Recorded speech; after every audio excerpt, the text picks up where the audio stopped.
ẹ̀yin èèyàn ilé ẹ káàbọ̀ sí Mashola Gist TV. Gbogbo ẹ̀yin tẹ́ ń ṣe ọjọ́ ìbílẹ̀ ni mo kí yín happy birthday, long life and prosperity o. Ẹ̀mí yín á ṣe púpọ̀ ọdún láyé o, ní agbára Ọlọ́run. Gbogbo nǹkan tẹ́ ẹ bá ń dáwọ́ lé a máa yọrí sí rere.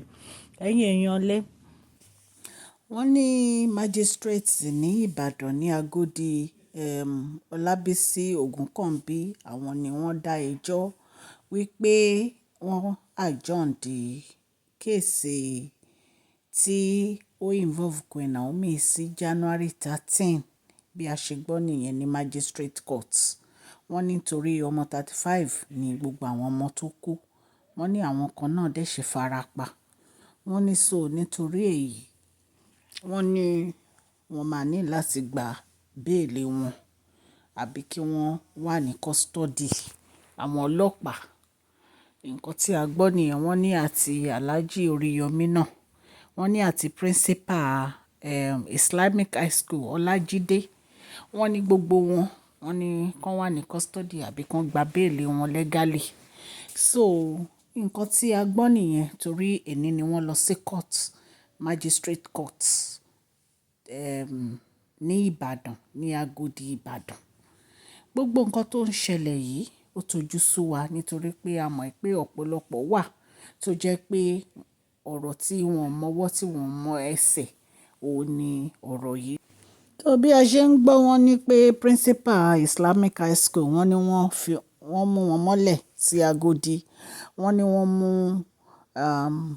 Alhaji Oríyọmí náà mọ́lẹ̀ sí Agodi, wọ́n ní wọ́n dẹ̀ ní pé kí wọ́n lọ gba lọ́ọ̀yà tí wọ́n máa fi gba béèlì wọn out, torí ẹ̀yin náà mọ̀ wípé ọ̀rọ̀ tó ṣẹlẹ̀ yẹn kì í ṣe nǹkan tó jẹ́ pé wọ́n expect. So yàtọ̀ sí yẹn, wọ́n ní wọ́n ti sún ẹjọ́ yìí lọ sí high court.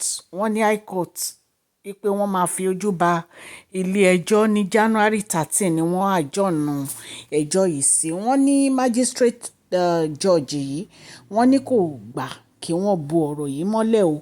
Ẹ̀yin náà dẹ̀ mọ̀ pé gbogbo ọ̀rọ̀ yìí tó ṣẹlẹ̀ yìí lẹ́yìn tí Queen Naomi yìí, a lot of people ni a ti gbọ́ tó jẹ́ pé ó ṣẹlẹ̀ sí tí a dẹ̀ gbọ́ nǹkan kan bóyá wọ́n gbé ẹjọ́ lọ sí court tàbí wọ́n gbé ẹjọ́ lọ sí court.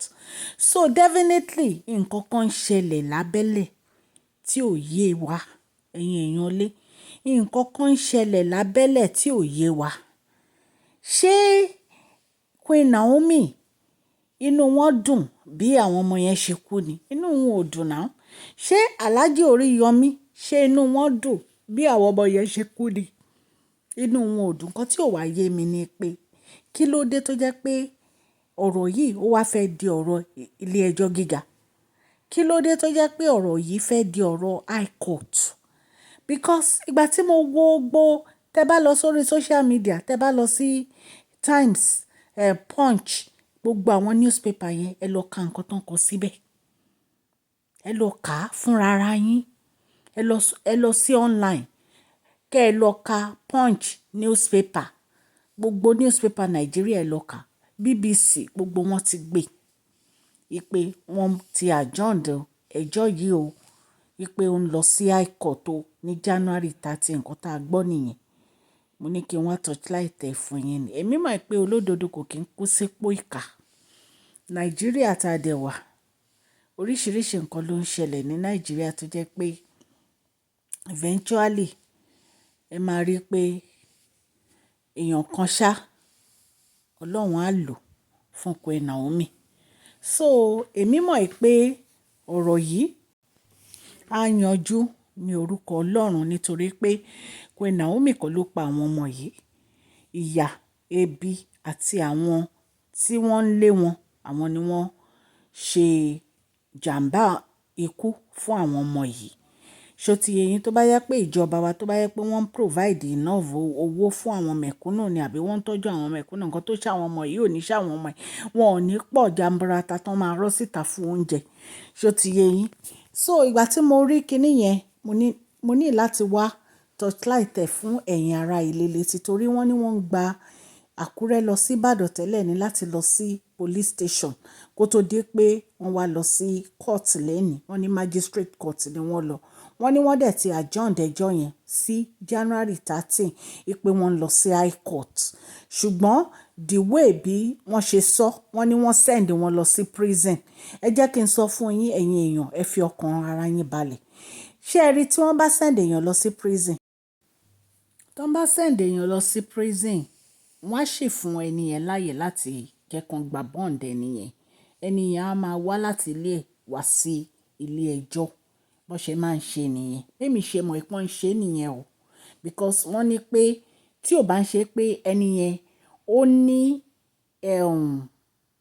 ó jẹ́ ẹni tó yẹ pé kò lè wà ní society, tó bá jẹ́ bí apààyàn tó yẹ pé real criminal ni ẹni yẹn, wọ́n lè má gba bond ẹ̀. But irú tí Queen Naomi, wọ́n lè gba bond wọn, wọ́n á máa wá láti ilé wá sí ilé ẹjọ́ ni. Ṣó ti yé yín? Tí wọ́n á fi lọ sí high court tí wọ́n ní wọ́n lọ ní January 13 tádájọ́ á wá dájọ́.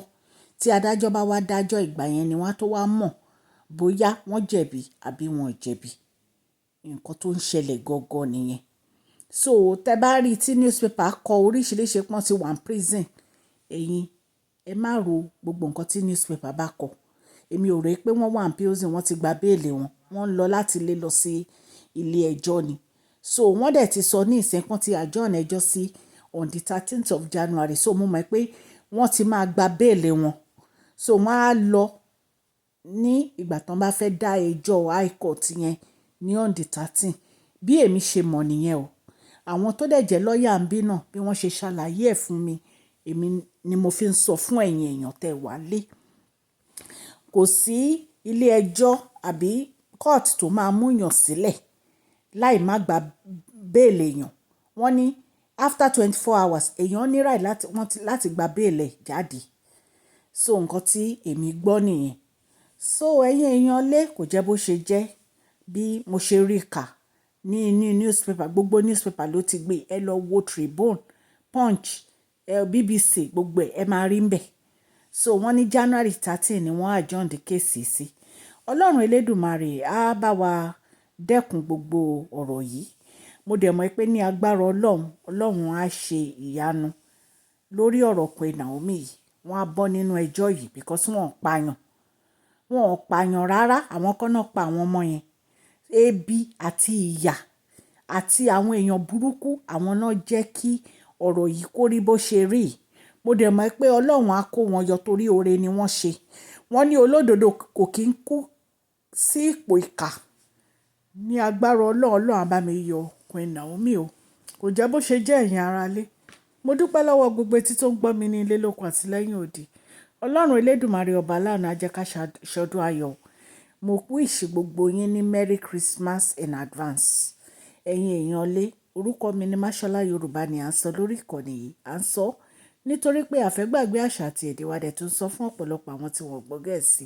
Tẹ́ ẹ bá ti subscribe, ẹ lọ tẹ notification bell yín kẹ́ ẹ subscribe. À ń sọ̀rọ̀ nípa celebrity gist, royal gist, politics àti gbogbo nǹkan tó ń ṣẹlẹ̀ ní agbègbè orílẹ̀-èdè bàbá wa ní ilẹ̀ Nàìjíríà. Ẹ má gbàgbé kẹ́ ẹ fún fídíò yìí ní thumbs up o. Mo wish gbogbo yín ní Merry Christmas in advance o. Ọdún ayọ̀ la máa ṣe.